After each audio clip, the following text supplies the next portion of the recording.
प्यारा दोस्तों, खुदाई का दावा करने वाले बदबख्तों में से एक बदबख्त शद्दाद भी था, जिसने अल्लाह तबारक व तआला की वहदानियत को ललकारा और सरकश और नाफरमान हो गया। प्यारा दोस्तों, शद्दाद कौन था और किस तरह इसने अल्लाह तबारक व तआला की नाफरमानी की और खुदाई का दावा किया, और किस तरह इसने दुनिया में अपनी जन्नत तैयार की और इसकी बनाई जाने वाली जन्नत कितने सालों में तैयार हुई, और फिर अल्लाह तबारक व तआला ने इस बदबख्त को किस तरह दुनिया के लिए इबरत का निशान बनाया और इस बदबख्त का अंजाम क्या हुआ, और फिर किस तरह मालकुल मौत अलैहिस्सलाम ने दर्दनाक तरीके से इसकी रूह कब्ज की। प्यारे दोस्तों, इन तमाम तर सवालात के जवाबात कुरान और हदीस की रोशनी में आज की इस वीडियो में हम आपको बताएंगे।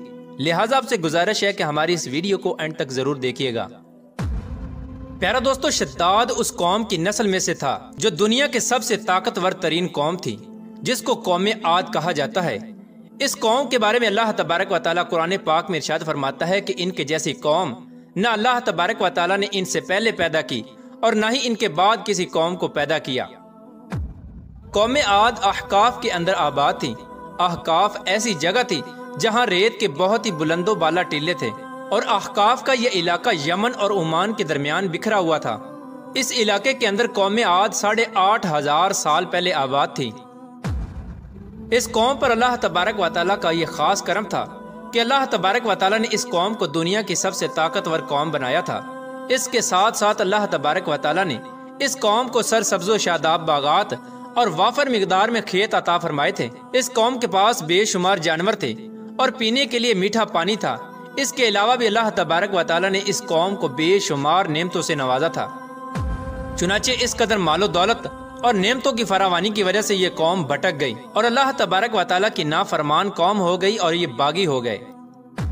इनकी हिदायत के लिए अल्लाह तबारक व तआला ने हजरत हूद अलैहिस्सलाम को इनकी तरफ मबऊस फरमाया। हजरत हूद अलैहिस्सलाम इस कौम को अल्लाह तबारक व तआला के हुक्म से तबलीग करने लगे और अल्लाह तबारक व तआला की वहदानियत की तरफ बुलाने लगे। लेकिन ये कौम अपने कुफ्र शिरक से बाज न आई और हजरत हूद अलैहिस्सलाम का मजाक उड़ाने लगी। शद्दाद, जो कि इसी कौम की नस्ल में से था, वो इस कौम का बादशाह था और ये 2 भाई थे। रिवायात में आता है कि एक का नाम शद्दाद था और एक का नाम शदीद था। शदीद पहले बादशाह बना और वो फौत हो गया। उसके फौत हो जाने के बाद शद्दाद ने हुकूमत संभाली और इस तरह ये दुनिया की सबसे ताकतवर कौम कौम आद का बादशाह बन गया। प्यारा दोस्तों, शद्दाद एक वसी और अरीज सल्तनत का बादशाह था। शद्दाद की यह बादशाहत यमन से लेकर इराक तक और बाद रिवायात के मुताबिक ईरान तक फैली हुई थी। शद्दाद ने अपनी ताकत के जोर पर बड़े बड़े बादशाहों को अपने जेर कर लिया था। चुनाचे इस बदबख्त को हजरत हूद अलैहिस्सलाम ने समझाने की बहुत कोशिश की, लेकिन इसका दिल भी बंद था। चुनाचे जब हजरत हूद अलैहिस्सलाम ने शद्दाद को अल्लाह तबारक व तआला की वहदानियत की तरफ बुलाया और एक खुदा की इबादत करने का हुक्म दिया, तो उस वक्त शद्दाद और हजरत हूद अलैहिस्सलाम के दरमियान एक जबरदस्त मुकालमा हुआ, जिसके नतीजे में शद्दाद ने हजरत हूद अलैहिस्सलाम से पूछा कि अगर मैं अल्लाह तबारक व तआला पर ईमान ले आऊं तो मुझे क्या हासिल होगा। तो उस वक्त हजरत हूद अलैहिस्सलाम ने शद्दाद से फरमाया कि तुम पर जन्नत हलाल हो जाएगी। जन्नत का नाम सुनते ही शद्दाद हजरत हूद अलैहिस्सलाम से पूछने लगा कि ये जन्नत क्या है। तो हजरत हूद अलैहिस्सलाम ने शद्दाद को जन्नत का नक्शा बताया और जन्नत की नेमतों के बारे में शद्दाद को बताया।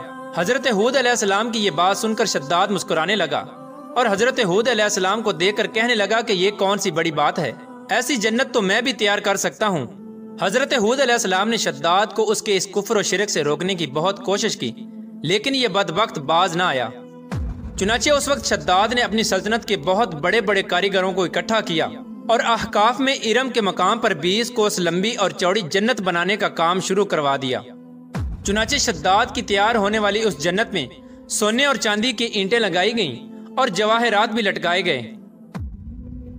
इस बदबख्त शद्दाद ने अपनी उस बनाई जाने वाली जन्नत में शहद, दूध और पानी की नहरें भी रवां कर दी और दुनिया जहान के खूबसूरत दरख्त, पौधे और फूल भी लगवा दिए और उस जन्नत को तरह तरह के जवाहिरात से मुज़य्यन कर दिया। कौम आद चूंकि पहले ही बुलंद बाला पहाड़ों को तराश कर महल्लात बनाने के अंदर माहिर थी और शद्दाद की सल्तनत में तो ये फन अरूज पर था। चुनाचे रेत के उन बुलंदो बाला टीलों पर बहुत बड़े बड़े सतून खड़े कर दिए गए और उन बुलंद सतूनों पर बड़ी बड़ी सोने और चांदी की इमारतें बना दी गईं। शद्दाद ने यह फैसला किया था कि जब तक उसकी बनाई जाने वाली जन्नत तैयार न होगी उस वक्त तक वो अपनी जन्नत के अंदर कदम नहीं रखेगा। चुनाचे शद्दाद के हुक्म के मुताबिक जन्नत तैयार होने लगी और शद्दाद अपने महल के अंदर बेसब्री के साथ जन्नत का काम मुकम्मल होने का इंतजार करने लगा। शद्दाद की इस जन्नत को तैयार होने में 12 साल लगे। 12 साल के अंदर जब ये जन्नत मुकम्मल तैयार हो गई और उसको तरह तरह के हीरे जवाहरात से मुज़य्यन कर दिया गया और तरह तरह की खूबसूरती से मुज़य्यन कर दिया गया, तो उस वक्त शद्दाद को उसकी जन्नत के तैयार होने का पैगाम पहुंचा दिया गया। चुनाचे शद्दाद जन्नत के तैयार होने का पैगाम सुनते ही बहुत खुश हुआ और शद्दाद अपनी जन्नत को देखने के लिए अपनी फौज को साथ लेकर जन्नत की तरफ निकल पड़ा। चुनाचे शद्दाद अभी जन्नत के दरवाजे पर पहुंचा ही था कि उसने अपने सामने एक शख्स को खड़ा देखा। शद्दाद उस शख्स को देखते ही पहचान गया और अपने हवारियों से कहने लगा कि यह शख्स मुझे जन्नत में दाखिल नहीं होने देगा। तो उस वक्त शद्दाद के हवारियों ने शद्दाद से पूछा कि यह शख्स कौन है और ये जन्नत में क्यों नहीं दाखिल होने देगा। तो उस वक्त शद्दाद ने अपने हवारियों से कहा कि ये मलकुल मौत अलैहिस्सलाम हैं, जो कि मेरी रूह कब्ज करने के लिए आए हैं और ये मुझे जन्नत में दाखिल नहीं होने देंगे। उस वक्त शद्दाद बदबख्त मलकुल मौत अलैहिस्सलाम से अर्ज करने लगा कि मुझे सिर्फ अपनी जन्नत में कदम रखने की मोहलत दे दी जाए।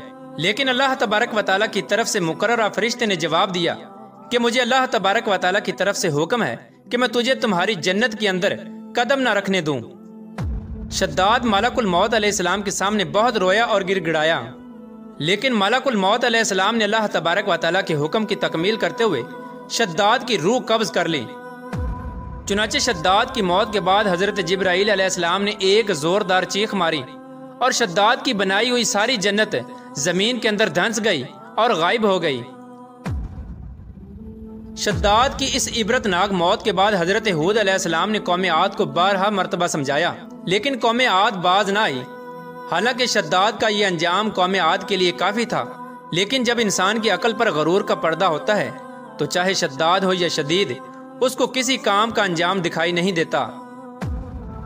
हजरत हूद अलैहिस्सलाम ने कौम आद को शद्दाद का अंजाम बता बता कर डराने की कोशिश की, लेकिन कौम आद बाज ना आई और इसी तरह अल्लाह तबारक व तआला की नाफरमानियां करती रही, यहाँ तक कि हजरत हूद अलैहिस्सलाम मायूस हो गए। उस वक्त जब कौम आद काबिल हिदायत ना रही तो अल्लाह तबारक व तआला ने हजरत हूद अलैहिस्सलाम को हुक्म दिया कि वो अपने साथियों को लेकर इस इलाके से चले जाएं।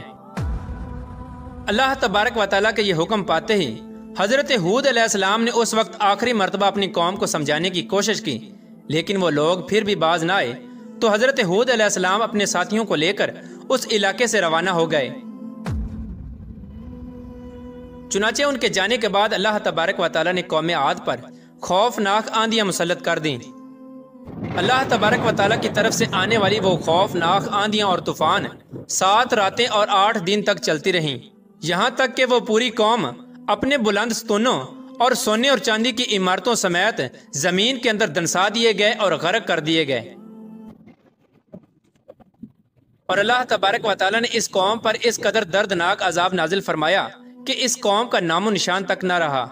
जिस वादी के अंदर बड़े बड़े बुलंदो बाला महल्लात थे, वह तमाम की तमाम वादी एक रेत के सहरा के अंदर तब्दील हो गई। कौम आद के उस इलाके को अल्लाह तबारक व तआला ने इस तरह जमीन के अंदर गर्क कर दिया